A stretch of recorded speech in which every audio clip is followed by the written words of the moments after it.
in the news that I wanted to cover because this is a catastrophe.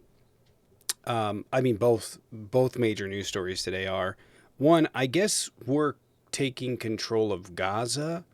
I am so confused. Were we not supposed to send money overseas, or are we now supposed to take on the most complex geopolitical issue on the planet with A little our bit from own column A, a tax little bit from column B. dollars? I'm really unsure what the move here is. So here's the thing. Bibi agreed to it for a reason, right? I don't know if it was to give Hmm. him legitimacy. I don't know what the deal with that is. Maybe they just don't want to deal with the cleanup cost. Now they're talking about sending tax dollars over there to build luxury condos and high rises. So I'm really confused as to, just to point out, we're now in a new war, but I'm really confused as to why this is happening. I'm assuming it's going to become clear later on. I'm not an expert in Gaza or the region. I do have, like, a little bit of knowledge, but I wouldn't consider myself an expert. So I can't really see the game plan here or the end goal. I'm not really sure why they're doing it. I suspect it's one of a few reasons: to give international legitimacy, two, to literally get rid of Gazans and blame it on the United States because nobody's going to cross them. It, I don't know. It might be because Bibi doesn't want to pay for reconstruction costs. Um, I'm not really sure.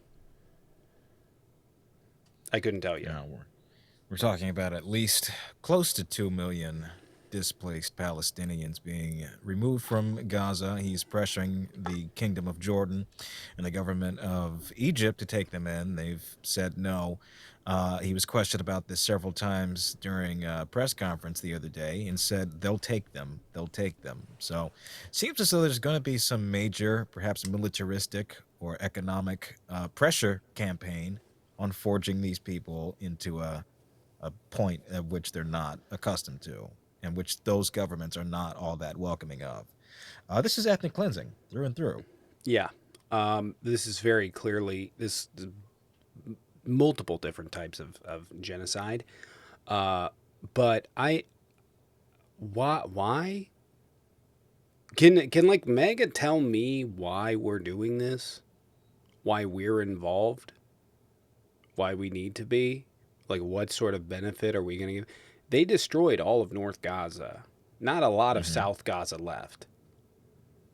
Why are we now with our hands in it? Is like we're just sweeping the place up? I don't understand. I guess this is going to become very apparent. It's something that I'm going to pay attention to quite a lot. I just can't really figure out the game plan. I don't know. Maybe someone else knows. Maybe someone else has it.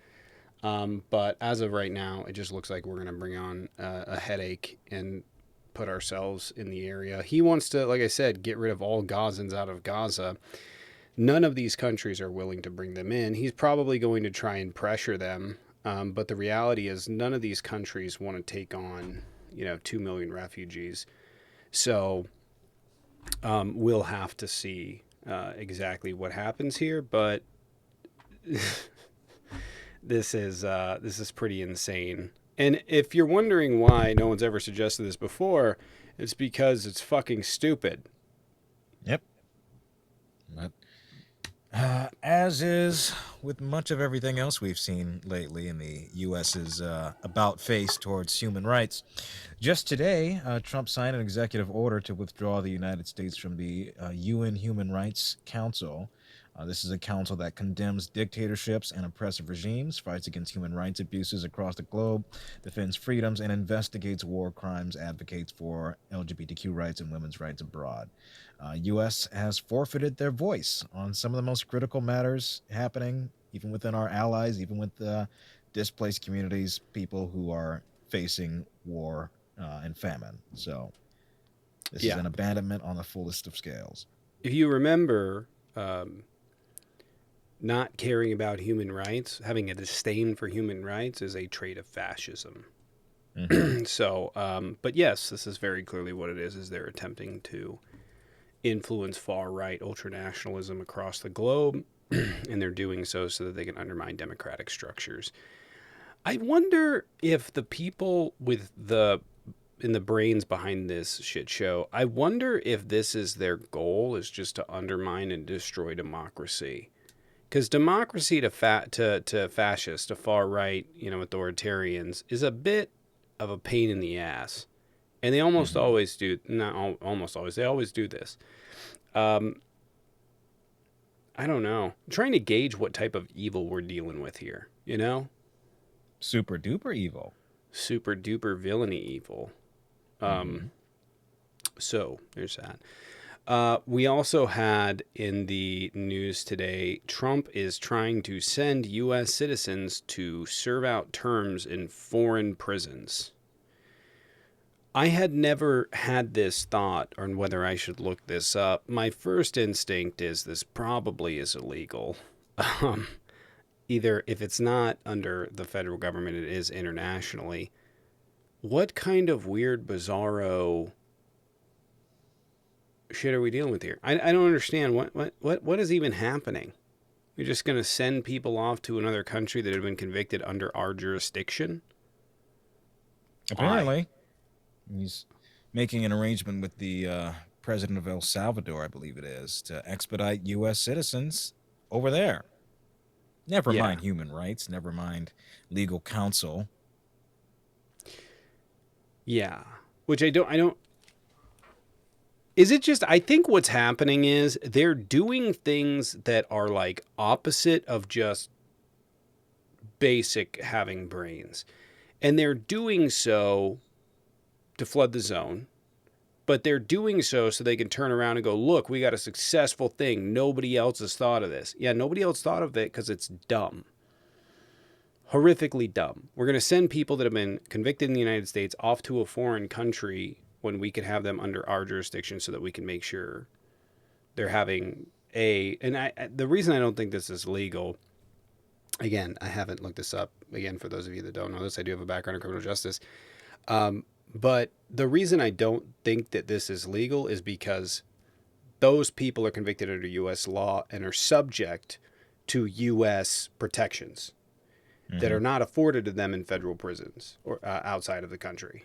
So my initial thought would be this is illegal. Um, I don't know. It is trafficking.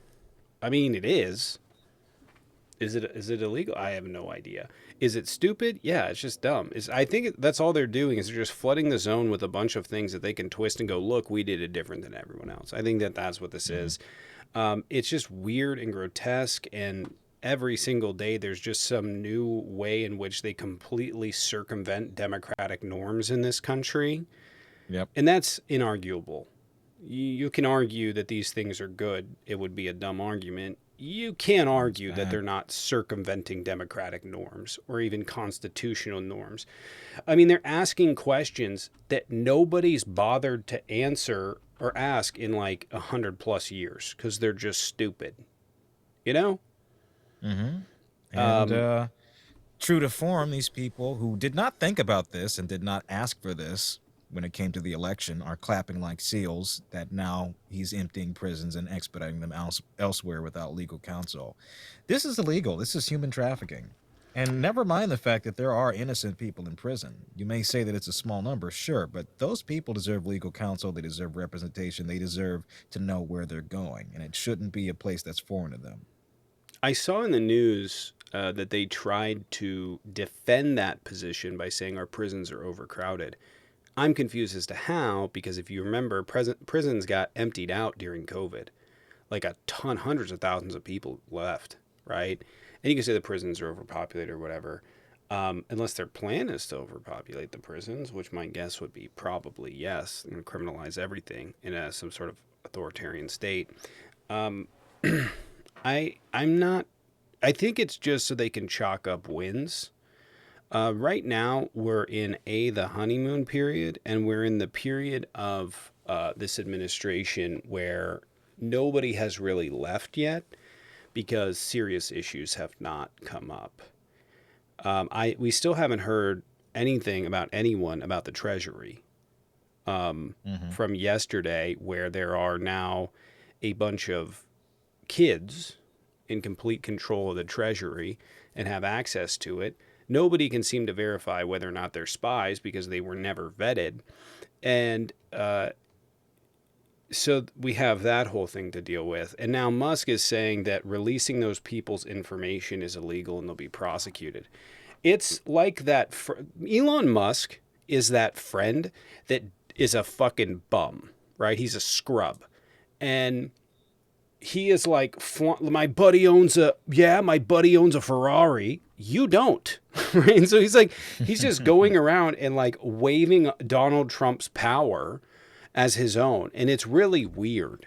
It's really, really bizarre. And I'm going to make a prediction here. Elon Musk may get away with it for this administration. If another administration comes in, oh, his ass is going to prison. He's going to prison. And you can say, well, Donald Trump will just pardon him, and maybe that's true. What you have to not forget is that this guy was under 20 federal indictments. He cannot, or 20 federal investigations. He can't help himself. So inevitably he'll do something stupid in the future, and preferably this guy will go to prison for the rest of his life, because the Treasury Department shit is insane. It's insane. So again, we'll see, but and actually yesterday I was irritated debating people on this because it's so unbelievably difficult for me to comprehend how people think that this is a good idea. Like in any capacity. It is terrible. The lengths people will bend to defend such blatant corruption and oligarchic behavior is baffling to me. I really did think more of our citizens, but apparently not. Yeah. So that's what we got. Did we have anything else for the news today? It was a short and insane news day. I mean, a lot of this is I'm not even sure how to really process or comprehend this because this is stuff that we've never seen. This is so backwards, asinine thinking. Republicans thought they were voting for lower eggs, and now they're getting Project 2025, and they're cheering it on. They're getting Project 2025 fascism and conservatism in a nutshell, and they're cheering it on. And the prices of nothing have gone down. So just a few hours ago, China imposed 15% tariffs on U.S. coal and LNG products, 10% on American crude oil, other products. This is retaliatory tariffs, as we warned you all would happen. There was one that people missed that is really, really important.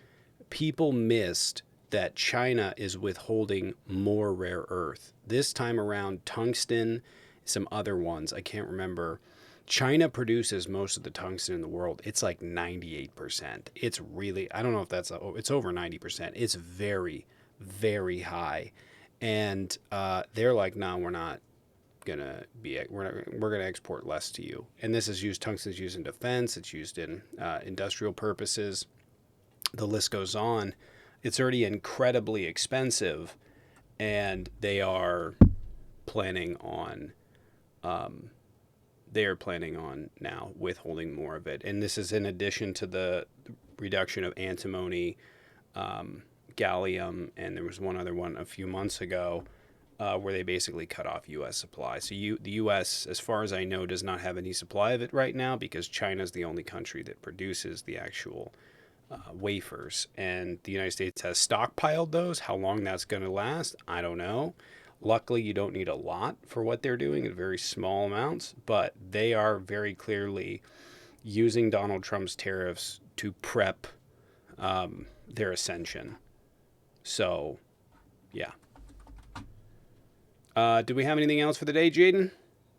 I believe that's it. All right, that's the news.